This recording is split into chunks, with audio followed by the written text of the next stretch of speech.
Sayyidina Muhammadin sallallahu alaihi wasallam.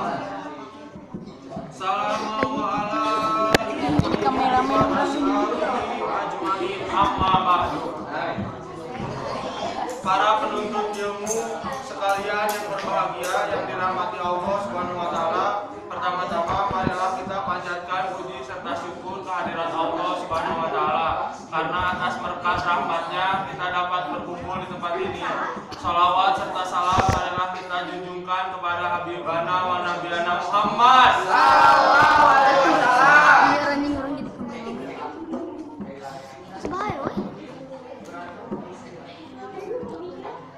yang telah membawa kita dari zaman kebodohan hingga zaman yang penuh ilmu pengetahuan ini. Baiklah diri sekalian, di sini saya akan membawakan sebuah ceramah yang berjudul keutamaan azan. Kawanku sekalian, setiap umat manusia memiliki panggilan ibadahnya masing-masing. Orang Yahudi menggunakan trompet, orang Nasrani menggunakan lonceng, sebagaimana yang diajarkan oleh Nabi Isa alaihissalam. Begitupun dengan umat Islam mempunyai panggilan untuk beribadah, yaitu azan. Azan merupakan panggilan umat Islam untuk beribadah lekas pada Allah Subhanahu wa taala. Maka tak kala kita mendengar azan, tinggalkanlah pekerjaan itu dan lekaslah mengerjakan sholat. Nabi Muhammad yang diperintahkan oleh Nabi Muhammad SAW. Allah berfirman yang artinya, siapakah yang lebih baik perkataannya daripada orang yang menyeru kepada Allah, mengerjakan amal soleh dan berkata, sesungguhnya aku termasuk orang-orang yang berserah diri. Quran surat Al-Fussilat ayat 36. Ayat ini merupakan ayat yang dikemukakan oleh Aisyah radhiyallahu anha. Merupakan ayat yang berkenaan dengan azan. Sebaik-baiknya suara adalah suara azan, dan orang yang menggunakan azan mendapat pahala yang besar karena ia telah mengajak orang kepada kebaikan, yaitu beribadah, mendirikan sholat berjamaah di masjid. Azan merupakan salah satu syiar Islam yang paling sering kita dengar setiap hari. Tidaklah berlalu satu hari pun dari kehidupan kita kecuali adanya kumandang azan dari seorang muadzin yang kita dengar dari masjid, musola maupun surau yang dekat dengan keberadaan kita sebagai pemberitahuan waktu sholat telah tiba. Azan sendiri secara bahasa bermakna al-ilam, yang berarti mengumumkan atau pemberitahuan.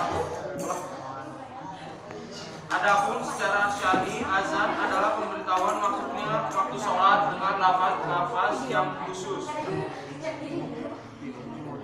Sedangkan yang menggunakan azan disebut muadzin. Sebagai orang beriman, sudah selayaknya menghormati, mengagungkan, dan memperhatikan azan. Karena pada hakikatnya azan merupakan panggilan Allah Subhanahu wa taala agar kita segera mendatangi rumah-rumahnya untuk melaksanakan ibadah sholat secara berjamaah.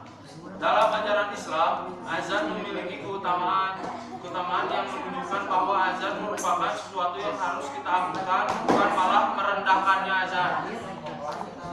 Yang pertama, kalimat-kalimat yang ada di dalam azan adalah kalimat abadi. Tidak akan ada yang berani mengubah kalimatnya sampai kapanpun.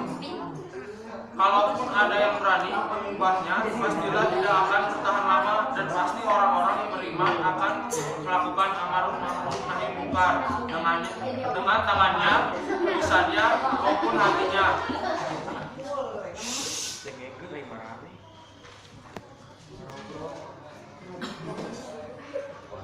Yang kedua, azan mengandung pahala yang besar. Seandainya orang-orang mengetahui pahala yang terkandung pada azan dan sah pertama, kemudian mereka tidak mungkin mendapatkannya kecuali dengan cara mengadakan undian atasnya, niscaya mereka akan melakukan undian.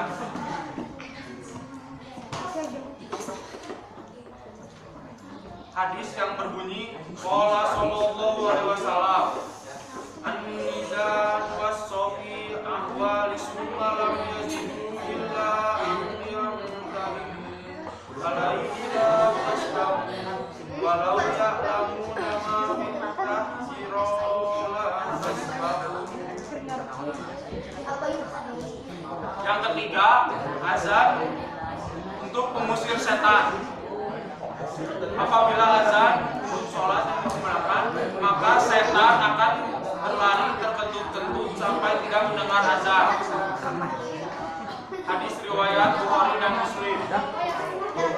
Selain itu, bagi orang yang menggunakan azan yaitu muadzin pun akan meraih kebaikan dan keutamaan. Di antaranya keutamaan dan kebaikan yang akan didapat muadzin saat mengumandangkan azan.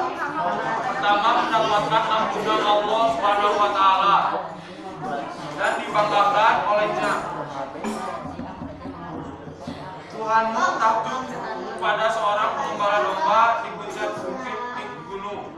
Dia menggunakan azan untuk sholat lalu dia sholat. Maka Allah Subhanahu wa taala berfirman, lihatlah hambaku ini, dia menggunakan azan dan iqamat untuk sholat karena dia takut kepada Allah Subhanahu wa taala. Aku telah mengampuni hambaku dan memasukkan ke dalam surga. Dan selanjutnya, keutamaan menjadi muadzin. Muadzin menjadi orang yang percaya Allah Subhanahu wa taala. Dan imam adalah pemimpin dan muadzin adalah orang yang terpercaya. Dan selanjutnya, keutamaan azan mendapatkan doa dari Rasulullah SAW. Semoga Allah meluruskan pada para imam dan mengampuni para muadzin. Nah, selanjutnya, jalan meraih surga. Kami pernah bersama Rasulullah SAW. Lalu Bilal berdiri mengumandangkan azan. Ketika selesai, Rasulullah SAW bersabda, barang siapa mengucapkan seperti ini dengan yakin, niscaya dia masuk surga. Walaupun kan yang menjadi muadzin paling hanya satu orang, kita yang sedang mendengar azan dan menjawabnya dengan ikhlas dan penuh hati dengan iman yang kuat, maka akan bisa dipercaya dia akan dijamin masuk surga. Subhanallah, betapa besar dan utamanya azan dan muadzin. Oleh karena itu, bila ada seorang muslim yang merendahkan kedudukan azan dan muadzin, sudah selayaknya beristighfar, bertobat, dan segera mempelajari ilmu Islam, termasuk terkait azan agar tidak tenggelam dalam keluruhan. Wallahu a'lam bishawab.